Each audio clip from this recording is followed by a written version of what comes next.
रामचरितमानस जो हमारी आचार संहिता है जीवन की, उस पर कोई टीका टिप्पणी कर रहा है। मैं यहां से कविता शुरू करने की कोशिश कर रहा हूं। स्वागत स्वागत भैया।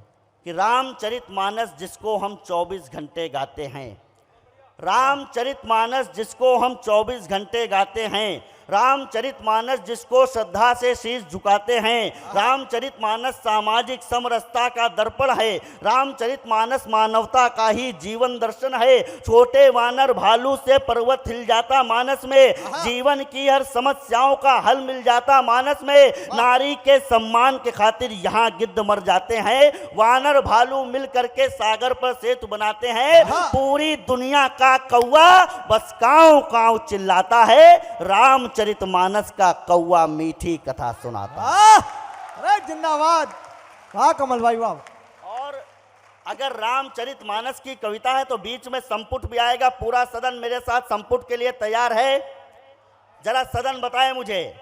तो रामचरित, बस बस आप लोग अपने हाथ उठा करके संपुट की सूचना दीजिएगा।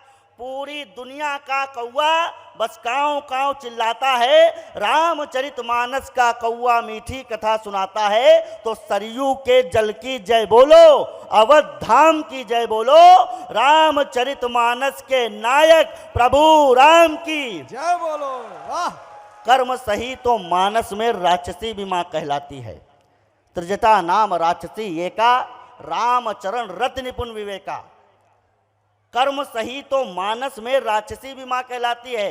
ये मत सोचना कि एक राक्षसी को मां कहा जा रहा है, एक त्रिजटा को मां कहा जा रहा है, ये मत सोचना ये छोटी बात है। उससे बड़ी बात और सबसे बड़ी बात यह है कि उसे मां कहने वाली खुद पूरे विश्व की मां जगत जननी जानकी माता। कि कर्म सही तो मानस में राक्षसी भी मां कहलाती है, इसकी चौपाई सिद्ध करो तो महामंत्र बन जाती है। धर्म ज्ञान विज्ञान कला साहित्य लिखा है मानस में, धर्म ज्ञान विज्ञान कला साहित्य लिखा है मानस में। मानव तन के जीवन का औचित्य लिखा है मानस में। ऐसे वैसे नहीं शारदा होती सदा सहाय है, ऐसे वैसे नहीं शारदा होती सदा सहाय है। रामचरितमानस तुलसी को खुद शिव ने लिखवाई है। रामचरितमानस तुलसी को खुद शिव ने लिखवाई है। तो संस्कार परिवार धरा, शोभा ललाम की जय बोलो, रामचरितमानस के नायक प्रभु राम की जय बोलो। और एक बंद मैं कविता का पढ़ूंगा, उससे पहले लगातार हम लोगों ने देखा कि किस तरीके के हमले राम मंदिर को लेकर के हुए।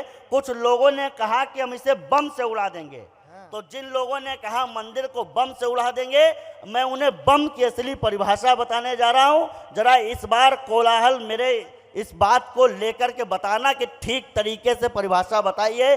जिन लोगों ने कहा मंदिर को बम से उड़ा देंगे, जो धमकियां दे रहे हैं, जरा सुने कि बम होता क्या है और हमारे पास क्या है।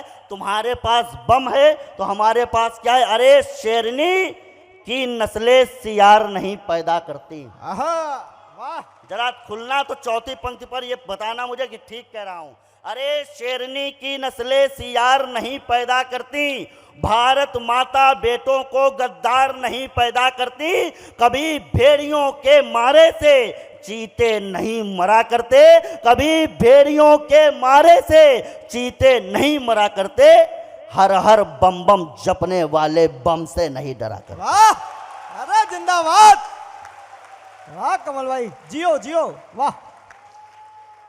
ये अमित बहुत बहुत आभार। अगर ये ऐसे करना है मेरे साथ बोलना, जय श्री राम, जय श्री राम, जय श्री राम, जय श्री राम। ये अमित भाई बैठा हुआ है। एक बार इसको गुरुजी मैंने 500 दिए, मैंने कहा इसके फुटकर दे दो। इस आदमी ने मुझे 130 वापस किए। मैंने कहा बाकी कहाँ? बोला 370 तो खत्म। आनंद है जीवन में। अच्छा, मजे की बात तरह तरीके के चल रही है। मैं देखो कविता शुरू करने की कोशिश कर रहा हूं। स्वागत भाई। यहां नयन उर्मिला के ही उत्तीर्ण परीक्षा करते हैं। एक बंद रामचरितमानस की कविता का मैं पढ़ता हूं और प्रायः जब ये सुनाता हूं तो ये मैं बताता हूं, ये जब मंच के बड़े लोग, देखिए महाराज जी बैठे हुए, मेरी अचानक दृष्टि जा रही है। लोग आज से 10 साल पहले सिखा रहे थे टंग ट्विस्टर में, क्या वो चटनी चटाई वाला फिर सिखाया, कच्चा पापड़ पक्का पापड़।